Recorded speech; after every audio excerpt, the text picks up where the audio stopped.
আমাদের ঢাকা উত্তর সিটি কর্পোরেশনের বড় একটা চ্যালেঞ্জ ছিল। সেই চ্যালেঞ্জ মোকাবেলায় আমরা মোটামুটিভাবে সফল হতে পেরেছি আপনাদের সহযোগিতার কারণে।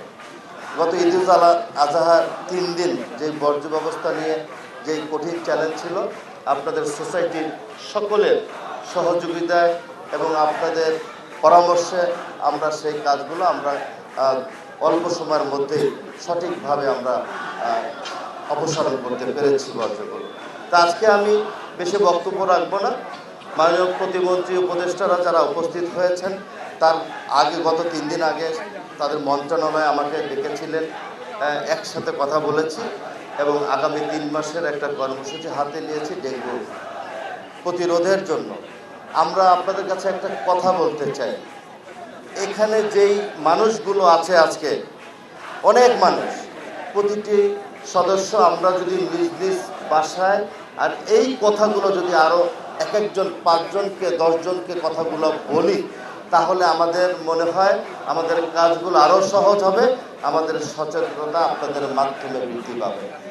আমরা সিটি কর্পোরেশনের পক্ষ থেকে যে কোনো বিষয়ে সকাল দুপুর রাত নেই, যখন তখন আপনারা যে কোনো বিষয় বলবেন, আমরা আপনাদের পাশে থেকে সহযোগিতা করার চেষ্টা করব।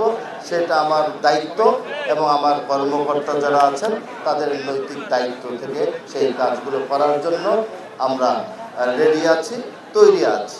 তা আজকে যেহেতু আমরা এখান থেকে একটা র্যালি করব, অনেক দিন পরে এটা ভালো কাজের জন্য বাংলাদেশের এবং ঢাকা উত্তর সিটি কর্পোরেশনের আগামী দিনের ডেঙ্গু থেকে বাঁচার জন্য জনগণকে একটু জানানোর জন্য আমরা একটা র্যালি করব। তো র্যালিটা বাম দিক দিয়ে বের হয়ে আমরা পুলিশ প্লাজার সামনে গিয়ে শেষ করব।